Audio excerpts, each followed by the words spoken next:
Hello there. I'm glad you dropped by. There's about a copy over there, freshly made. Please go over and enjoy it. And we'll talk about a few things.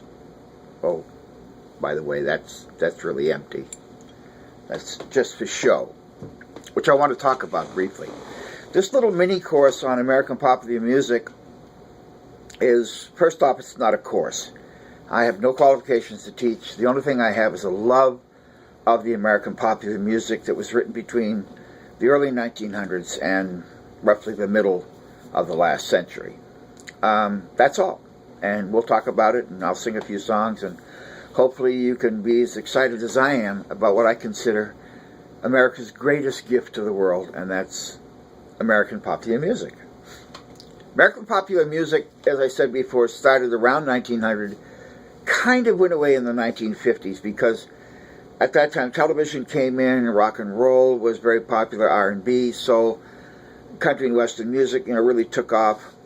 So it kind of got lost somewhere along the way. However, from the 1950s onward, a lot of popular music came to us through the Broadway medium, through shows in New York or wherever they opened.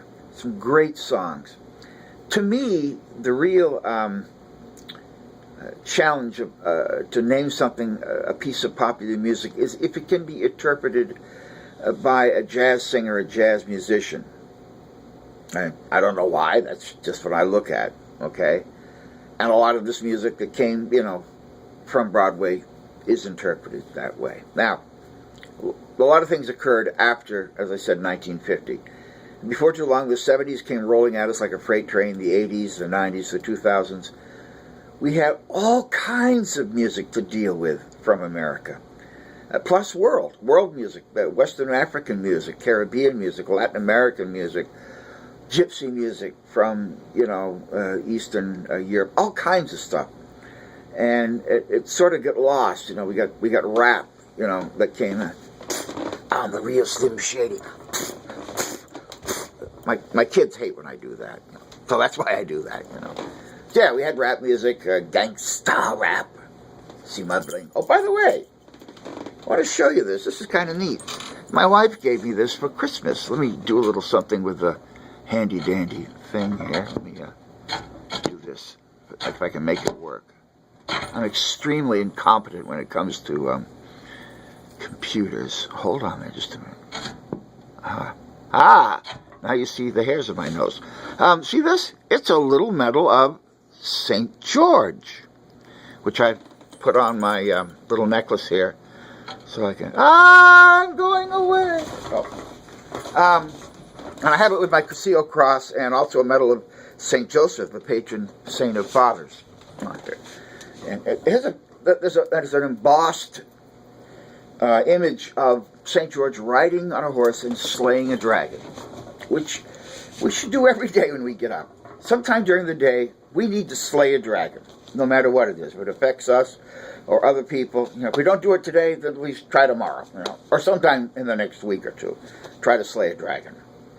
I want to put together today a couple of songs that are interlinked, that even though they seem very far apart, do in fact have connections.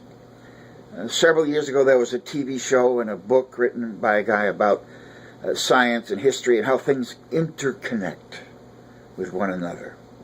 Ooh. And so that goes for music too.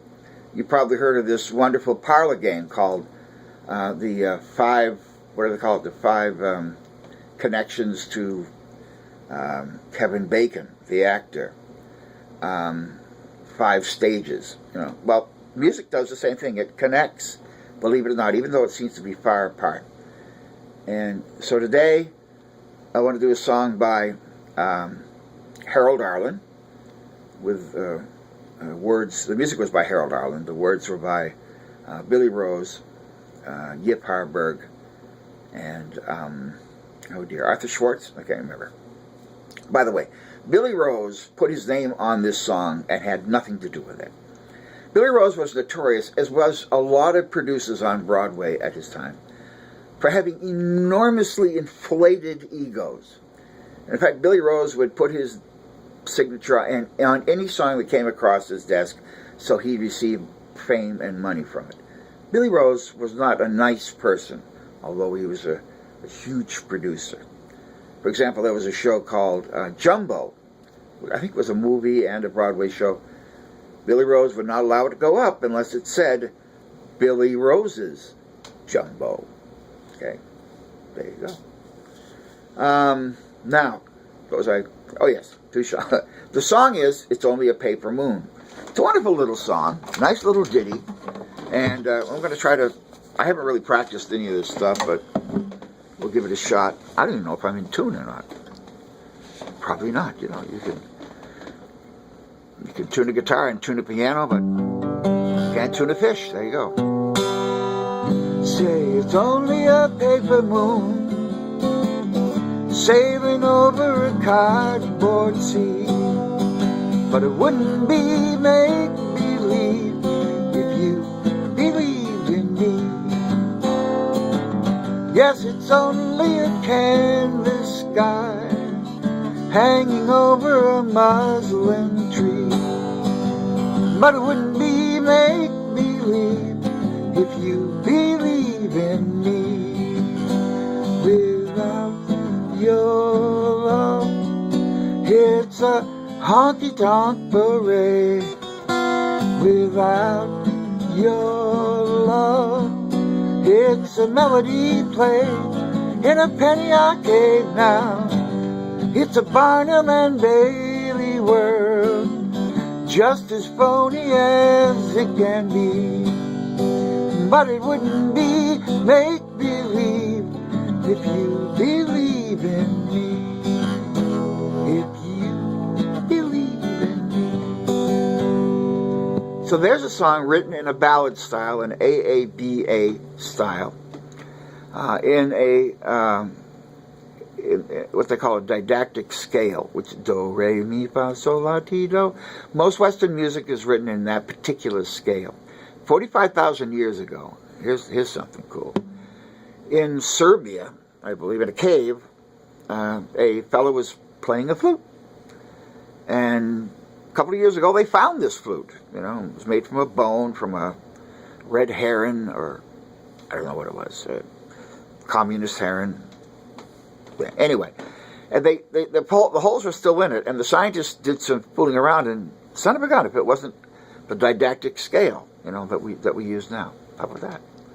Now that song, written by Harold Arlen, as I say, the music, was sung by Sir Paul McCartney in an album he released, I think a year or two ago, not that long ago, of a lot of American standard music. Now, there's all kinds of connections between Sir Paul and this song and Broadway and the music that we think of as American popular music.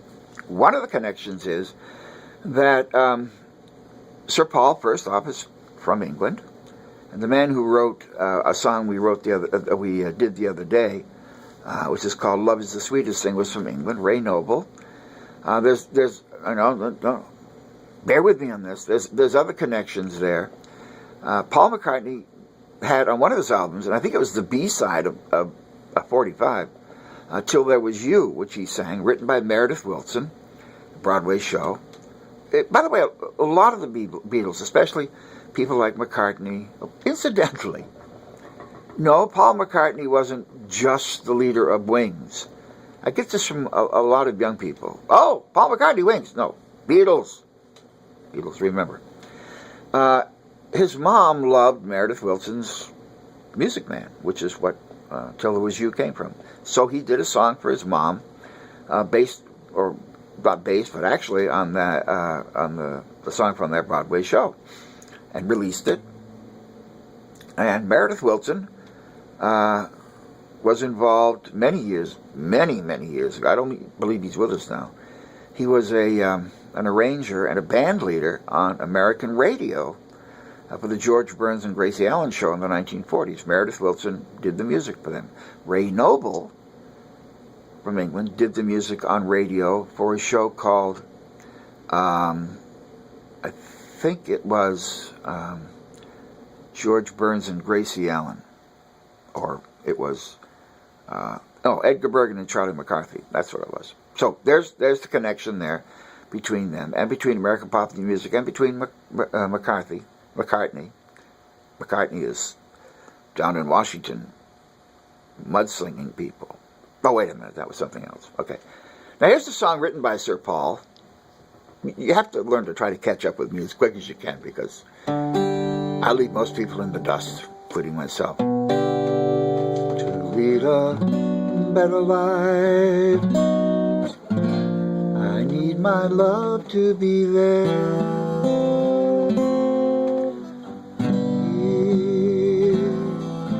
Making each day, you know what I'm going to change this a little bit because it's very high for me.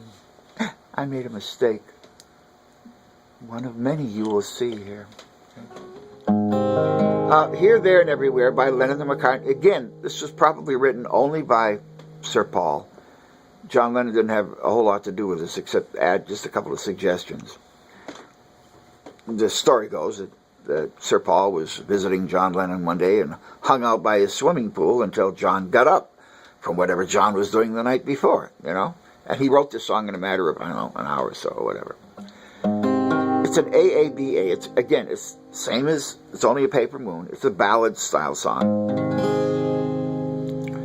But it has an intro, and it has kind of the ending of the song is a little bit different too. So again, I haven't really practiced this, as you can tell. We'll try it again, all right? To lead a better life, I need my love to be here.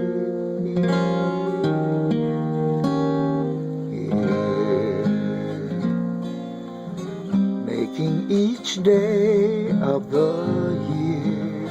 There we go. Changing my life with a wave of her hand. Nobody can deny that there's something there.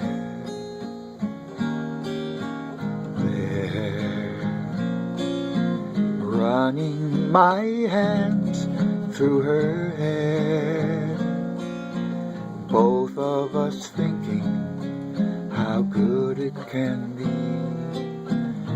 Someone is speaking, but she doesn't know he's there. Now comes the chorus, which is a little bit different. I want her everywhere, and as she's beside me, I know I need never care.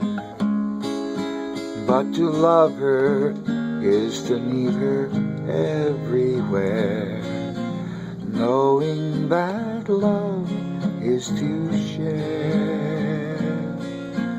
Each one believing that love never dies, watching her eyes and hoping I'm always there. I will be there and everywhere, here, there, and everywhere. Isn't that pretty? That's as sweet as any of the American composers during the 20s, 30s, and 40s has ever written. John Lennon says it's one of his it was one of his favorite songs. George Martin, their producer, said it was his favorite Beatles song.